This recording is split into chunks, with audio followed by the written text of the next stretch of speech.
देवी शंकर के मंदिर में जाओ, शिव जी का पूजन कर जब वापिस आओ तो शंकर भगवान के मंदिर में जो बाहर नंदी बैठता है उसके कानों में ओम नमः शिवाय बोलकर अपने मन की कामना उसके कानों में बोलकर आप आ जाइए, आपकी कामना 3 महीने में पूरी हो जाती है। नंदी के ईश्वर भगवान का स्मरण करिए। अगर 7 बेलपत्र आप शंकर को समर्पित करते हो तो 1 बेलपत्र नंदी भगवान पर भी अवश्य समर्पित करें। नंदीश्वर भगवान शिव को समर्पित, 1 बेलपत्र नंदीकेश्वर की ओर चढ़े। और बहुत ध्यान दीजिए महाराज, अगर कोई काम अटक रहा है, नहीं हो रहा, बहुत प्रयास करा, तो भगवान शंकर के मंदिर में 5 बेलपत्र चढ़ाइए। और शंकर भगवान की जो छोटी लड़की है अशोक सुंदरी, आपको बताया था ना अशोक सुंदरी का स्थान, भगवान शंकर की 6 लड़कियां हैं, उसमें से सबसे छोटी लड़की अशोक सुंदरी की जगह पर 1 बेलपत्र चढ़ाइए। फिर 1 बेलपत्र नंदीकेश्वर पर चढ़ाइए। और नंदीकेश्वर पर चढ़ाने के बाद भगवान शंकर के मंदिर के बाहर चौखट पर दिया लगा दीजिए साइड में, और फिर अपने घर पर आ जाइए, आपका कार्य सफल होना प्रारंभ हो जाएगा। नंदीकेश्वर भगवान नंदीकेश्वर का स्मरण कर लेने पर जीव आनंद सुख की अनुभूति करता है, आनंद सुख को पाता। भगवान नंदीकेश्वर का पूरी दुनिया में केवल एक केदारनाथ ही एक ऐसा है जहां पर ओम कुंड विराजमान है। कौन सा कुंड है वहां पर? ओम कुंड। जो बच्चा हकलाता है, तोतला बोलता है या गूंगा होता है, जिसकी वाणी नहीं होती, वो अगर ओम कुंड पर जाकर ओम बोलने का प्रयास करता है तो जितनी देर तक उसके मुंह से घुन्न की आवाज निकलती है उतनी देर तक ओम कुंड में से पानी का बुलबुला निकलता रहता है। और 7 या 8 बार बोलने से व्यक्ति हकलाना छोड़ देता है, तोतला बोलना छोड़ देता है और उसकी वाणी आ जाती है। वो ओम कुंड केदारनाथ जी में बसता है। कहां बसता है? केदारेश्वर। जब सीता जी विवाह कर आई, कौशल्या जी ने कहा, जानकी, हे जानकी, हमारे यहाँ की रीति है, घर में बहू पहली बार आती है तो मीठा भोजन बनाती है। जाओ, या तो खीर बनाओ, या मीठी भात बनाओ, या मीठी चुली बनाओ, कुछ भी करो, हलवा बनाओ, सीरा बनाओ, और मीठा बनाओ, बनाइए। जाओ जाओ जरा। सीता मैया गई और माता जानकी ने खीर बनाई। क्या बनाई माता जानकी ने? जम के बोलो जरा। खीर। और सीता जी ने खीर बनाई, कौशल्या, कैकेयी, सुमित्रा, दशरथ जी सबको दे दी। सब खाने के लिए बैठे। अब जैसे ही खीर खाने के लिए बैठते तुरंत एक तेज हवा का संचार हुआ। बहुत तेज हवा चली, बहुत तेज। और जैसे ही हवा चली, एक कचरा दशरथ जी के कटोरे में खीर में जाकर गिर गया। एक तिनका, एक कचरा दशरथ जी के कटोरे। सीता जी खीर परोसकर इधर से निकल रही थी, उन्हें दशरथ जी के कटोरे में खीर में तिनका देखा, कचरा देखा। तो सीता जी को लगा, पहली बार तो मैं अपने ससुर को भोजन करा रही हूँ, पहली बार तो मैं अपने ससुर को भोग लगा रही हूँ। अगर ससुर के कटोरे में कचरा दिखेगा, तिनका दिखेगा, तो ससुर क्या कहेंगे? ये ससुर कहेंगे क्या कि मेरी बहू ने मुझे खाना दिया, भोजन दिया और उसमें भी कचरा दे दिया, और पहली बार तो मैं भोजन दे रही हूं, करूं क्या? सीता जी रसोई घर में गई और रसोई घर में जाकर माता जानकी ने, माता सीता रसोई घर में पहुंचते सीता जी झरोके में से, खिड़की में से जो कटोरे में तिनका पड़ा था खीर के अंदर, मां जानकी उस तिनके को निगाहों से देखने लगी। ऐसी निगाह से जानकी जी ने देखा, सीता ने देखा कि वो कचरा कटोरे के अंदर ही जलकर भस्म हो गया। वो तिनका कटोरे में ही जल गया, बस। अब तिनका कटोरे में जब जलकर भस्म हुआ, दशरथ जी ने देख ली। और दशरथ जी ने देखा, तुरंत दशरथ जी उठकर सीता के पास में गए। तुरंत, जानकी, जानकी, पिताजी आप आए हो, आओ बैठो। पिताजी रसोई घर में आए आप, मुझे बुलाते मैं आती दौड़कर। आप रसोई घर में क्यों आए पिताजी? कैसे आना हुआ? कैसे आए हो? बोलो। दशरथ जी ने कहा, बहू आज तुझसे कुछ मांगना है। पिताजी मुझसे?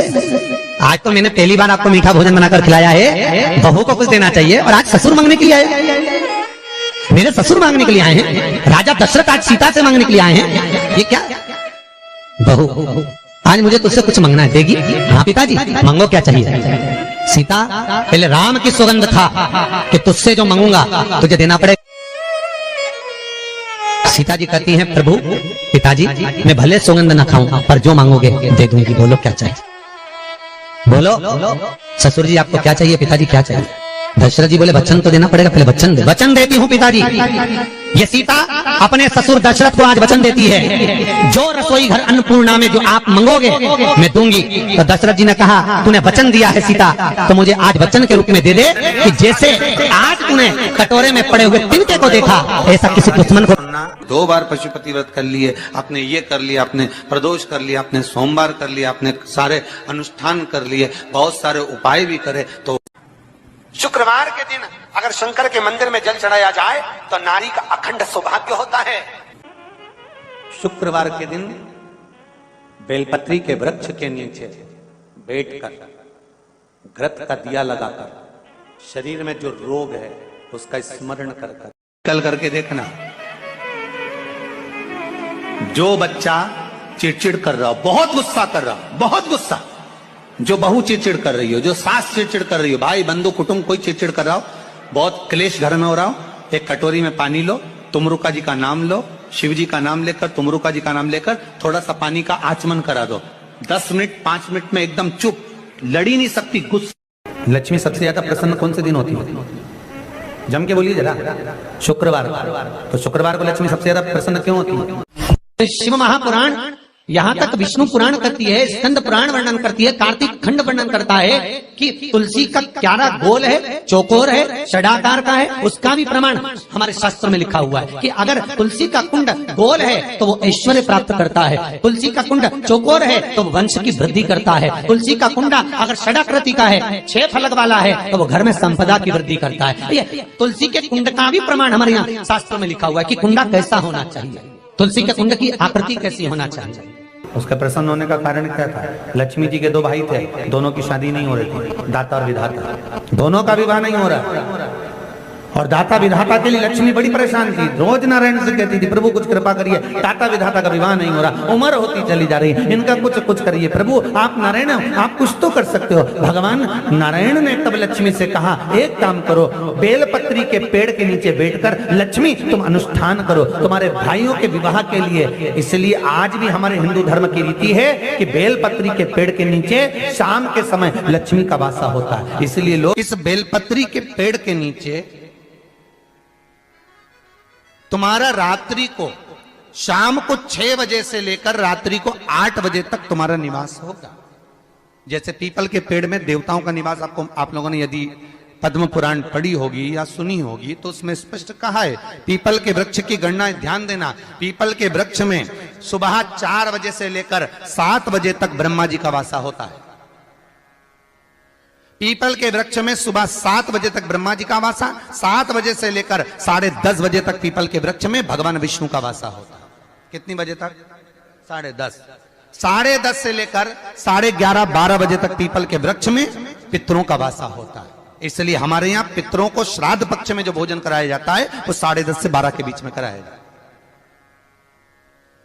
12 बजे के बाद पीपल के वृक्ष में दोपहर के 1:30 बजे तक आहूतों का वासा रहता है। आहूत कौन? जो गर्भ में शांत हो गए, जो कुंवारी अवस्था में शांत हो गए, जो जन्म लेने के बाद उनका विवाह नहीं हुआ और शांत हो गए, उन आहूतों का वासा उस पीपल के वृक्ष में दोपहर में 1:30 बजे तक रहता है। उसके बाद में प्रेतों का वासा चालू होता है। इसलिए दोपहर के समय पीपल के पेड़ की परिक्रमा नहीं होती। फिर शाम को 4 बजे से 7 बजे तक पीपल के वृक्ष में शंकर जी का वासा होता है। इसलिए शाम के समय पीपल की परिक्रमा नहीं होती। 7 बजे के बाद में पीपल के वृक्ष में रात्रि को 9 बजे तक कुबेर का वासा होता है। फिर 9 बजे के बाद में प्रेतवास चालू होता है पीपल के वृक्ष में। उसी तरह बेलपत्री का जो वृक्ष है, उस बेलपत्री के वृक्ष के नीचे रात्रि को 8 बजे से लेकर 12 बजे तक बेलपत्री के पेड़ के नीचे कुबेर का निवास होता है। महाराज, कुबेर का निवास। प्रयास करा करो इसी बेलपत्री के पेड़ के नीचे हम दीप लगाएं, घी का दीप। यदि संपदा की कमी हो तो, अगर भगवान ने खूब संपदा दी है तो भले मत लगाओ, कोई दिक्कत। महामृत्युंजय मंत्र का यदि आप जाप करते हो और आपको मालूम पड़ गया कि शरीर में मुझे ये रोग हो गया है, मुझे शुगर हो गया है, मुझे बीपी हो गया है, मेरा ब्लड प्रेशर ऊंचा नीचा रह रहा है, कोई भयंकर रोग, मेरे रिश्तेदार को कोई कैंसर जैसा रोग हो गया, किसी को कोई थायराइड हो गया, किसी को कोई किडनी और लीवर में सूजन हो गई, किसी को कहीं किडनी और लीवर में तकलीफ हो गई, तो शिव महापुराण की कथा कहती है, नवग्रह शिव महापुराण की कथा कहती है कि बेलपत्री के वृक्ष के नीचे महामृत्युंजय मंत्र का जाप जो शुक्रवार की शुक्रवार घी का दिया लगा कर करता है, उसके रोग बाबा देवाधिदेव महादेव समाप्त करते चले जाते हैं। ये संजीवनी मंत्र शुक्रवार के दिन भगवान शंकर को शुक्र को दिया था, इसलिए उसकी प्रदान। शुक्रवार के दिन बेलपत्री के वृक्ष के नीचे बैठकर घृत का दिया लगाकर शरीर में जो रोग है उसका स्मरण कर कर शंकर जी से विनय कर कर, हे भोलेनाथ आपने शुक्र देवता को संजीवनी मंत्र दिया है, तो क्या आप मेरे को वो मंत्र प्रदान नहीं करोगे? मेरे रोग, मेरी बीमारी, मेरे दुख को आप नहीं हरोगे?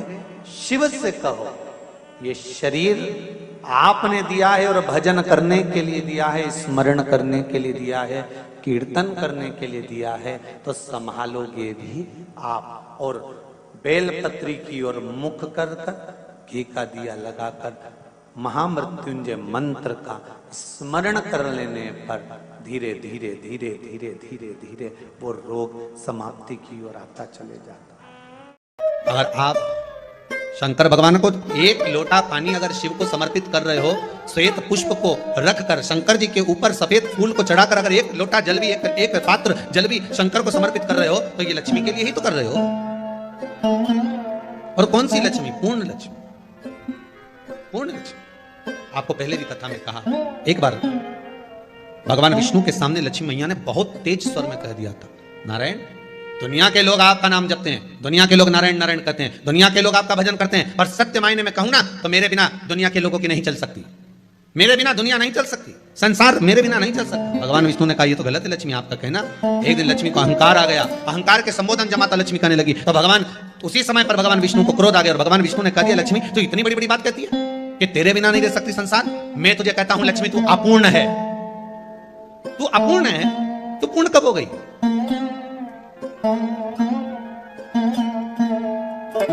तेरी पूर्णता कहां हो गई? लक्ष्मी की आंख से आंसू बहने लगे। आज आपने मुझे अपूर्ण कहा, आपको मालूम है आप मुझे अपूर्ण कर रहे हो? आपको ये ज्ञात हो रहा है आप मुझे अपूर्ण कर रहे हो? भगवान कहते हैं हाँ लक्ष्मी मैंने तुझे अपूर्ण कहा। अपूर्णता का मतलब आप जानते हो ना? भगवान कहते हैं लक्ष्मी मैं सब जानता हूं। लक्ष्मी रोती हुई माता सरस्वती के पास पहुंच गई। सरस्वती ने पूछा क्या बात है लक्ष्मी, क्यों रो रही हो? लक्ष्मी जी ने कहा क्या बताऊं सखी, मेरे पति ने आज मुझे अपूर्ण कर दिया। तो क्यों रो रही है तू? अपूर्ण अगर कह दिया, पति ने तो कहा है ना, तो क्यों रोना? चल मेरे साथ। और सरस्वती मैया माता लक्ष्मी को लेकर सीधे पहुंच गई माता पार्वती के यहाँ। माता पार्वती के यहाँ जब पहुंचे, माता पार्वती ने लक्ष्मी जी को देखा और सरस्वती को देखा तो पूछा कि बात क्या है, क्या हो गया ऐसा, क्या हुआ, क्या है ऐसा जो तुम दोनों आज मेरे पास में आई? क्या हुआ? पार्वती जी कुछ बोलती, शिव जी का ध्यान माता सरस्वती की ओर और लक्ष्मी की ओर गया और भगवान शंकर जान गए कि आज भगवान नारायण ने लक्ष्मी जी को अपूर्ण कहा है। अब देखें माता पार्वती क्या कर सकती है, इसको पूर्ण बनाने के लिए करेगी क्या? क्या हुआ? माता सरस्वती जी बोली लक्ष्मी को अपूर्ण कर दिया। अपूर्ण कर दिया? हाँ, तो क्या सोचना उसके लिए, इसको मैं अभी पूर्ण बना देती हूँ। माता जगतजननी पार्वती ने गोदी में विराजमान गणेश जी को उठाया और उठाकर लक्ष्मी जी की गोद में दे दिया। ले लक्ष्मी आज से तो पूर्ण हो गई, लक्ष्मी आज से तो पूर्ण।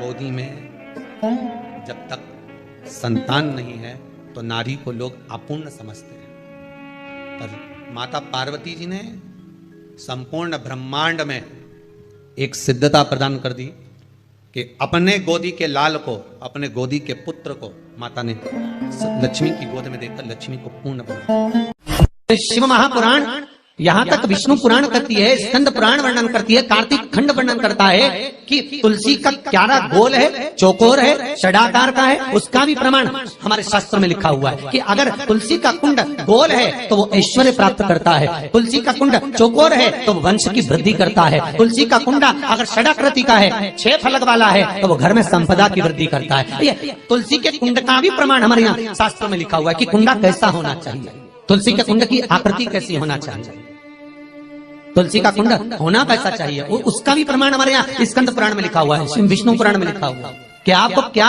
किस रूप में चाहिए। पर जगत है ना, दुनिया के आगे हाथ फैलाओ, जाकर निवेदन करो, यहाँ वाले बाबा के पास हो या वहां वाले बाबा के पास हो या उसके पास हो या उसके पास हो या जगत के पास जाओगे, दुख पाओगे, रुपया खाएंगे, चूना लगाएंगे, धक्के मारकर निकाल देंगे, 2-4-8 दिन घुमाएंगे फिराएंगे, कल आना, परसों आना, नरसों आना, ऐसा करना वैसा करना, बस बाबा यही घुमाते रहेंगे और तुम्हारे धन का चूना लगाते रहेंगे। पर निवेदन है, इनसे बचकर शिव की शरण में जाकर भगवान शास्त्र में जो लिखा है उसके अनुसार हम क्यों ना कर्म करें जिसका फल हम पा जाएं। हम क्यों ना ऐसा कर्म करें जिसके फल को हम पा सकें। हम क्यों भ्रमित हुए। हमारे यहाँ तुलसी के कुंड का भी विधान है। गोल कुंडा है ऐश्वर्य देगा, चौकोर कुंडा है। आप लोग कई बार देखे होंगे किसी किसी के यहाँ चौकोर तुलसी का क्यारा होता है, कुंडा होता है, वो वंश बड़ा, षडाकृति का है, वो धन देता है, संपदा। दोष हमारा है, हम तुलसी के कुंडे के नीचे शंकर जी को रख देते हैं। क्यों? कि यहीं तुलसी जी को पानी चढ़ाएंगे, यहीं शंकर जी को चढ़ा देंगे। दोष। तुलसी के कुंड के नीचे हम सर्पदेव को रख देते हैं, नाग देवता रख देते हैं, पानी चढ़ाएंगे, पात्री रख देते हैं। नहीं, इसका दोष हम सबको, स्वयं अगर गलती करते हैं तो स्वयं को। कैसा कुंड हो, 7 तरह के कुंडों का व्याख्यान तुलसी के रूप में कहा गया है। पहला गोल, दूसरा चौकोर, तीसरा षडाकृति, चौथा त्रिवेणी, 3 कोने वाला कुंडा। शास्त्र कहता है जिसके मार्ग घर में टुकड़े हो रहे हो, घर विभाजन की ओर हो रहा हो, तो 3 कोण का कुंडा घर में रखकर पूजा करने पर परिवार एक हो जाता है। 5वां, गार्डन में बिना कुंडे का, बिना कुंड का जो तुलसी का पौधा रोपित होता है, बिना कुंड के एक बगीचा जैसा बो दिया जाता है, तुलसी तुलसी उत्पन्न हो जाती है। महाराज वहां पर संपदा तो रहती है पर चिंता बहुत रहती है, टेंशन बहुत रहती है। क्यों? घर के दरवाजे के बाहर इतनी सारी बगीचे में तुलसा कर दी। कोई निकल कर जा रहा था, उसने थूक दिया, कोई निकल कर जा रहा था, उसने पानी डाल दिया, कोई श्वान ने, कुत्ते ने, किसी ने, बिल्ली ने गंदगी कर दी, उसका दोष आपको लगेगा। इसलिए कुंड के अंदर तुलसा का वो धन तो देगा, जो तुमने बगीचे में तुलसा लगाई है, गार्डन तुलसा का करा, वो धन तो देगा, संपदा भी देगा, पर चिंता को बढ़ा देगा। 5 मारा। छठा, तुलसी के कुंड को 3 धार पर लटका कर रखना। कई जगह पर आपने देखा होगा तुलसी का जो कुंडा होता है उसको 3 जो तार होते हैं, 3 जो चेन होती है, उस पे लटकाया जाता है। महाराज विष्णु पुराण उसका भी व्याख्यान करते हैं। महाराज वहां व्यक्ति के कार्य उन्नति की सीढ़ी की ओर बढ़ जाते हैं। जैसे भोजन की थाली लग गई, भोजन तैयार हो गया, बस खाने बैठे हो और थाली खसक गई, समझ लेना कि तुलसी को अधर पर लटका कर रखा है। इसलिए कार्य तो हो रहे हैं, बनने वाले, 4 दिन बाद ये काम होने वाला है, 8 दिन बाद ये काम होने वाला है, लग रहा है कि इसमें इतना फल मिलेगा, लग रहा है इस व्यापार को करेंगे तो इतना फायदा हो जाएगा, सब कुछ करा, लाखों रुपए लगा भी दिए, थाली मालूम पड़े खसक गई, अधर लटका है। 7 क्रम है तुलसी के, ये 6ठा क्रम बताया। तुलसी का 7वां क्रम, तुलसी का 7वां क्रम है। महाराज तुलसी का कुंडा जैसा घर के आंगन में है, तुलसी का कुंड जैसे घर के आंगन में विराज रहा है, ऐसा ही छोटा सा कुंड भगवान के लिए रोपित करें। प्रतिदिन भगवान की सेवा करते समय तुलसी का कुंड सम्मुख रखकर उसकी आराधना करना, फिर उस कुंड को वापिस बाहर ले जाकर रखना, फिर दूसरे दिन पूजन के समय पर कुंड को लाकर रखना। हम तो यहाँ तक कहते हैं विष्णु पुराण गर्ग संहिता कल्याण का तुलसी अंग यहाँ तक वर्णन करता है कि आप पूरे साल ये नहीं कर सकते तो कम से कम कार्तिक के महीने में भगवान के सामने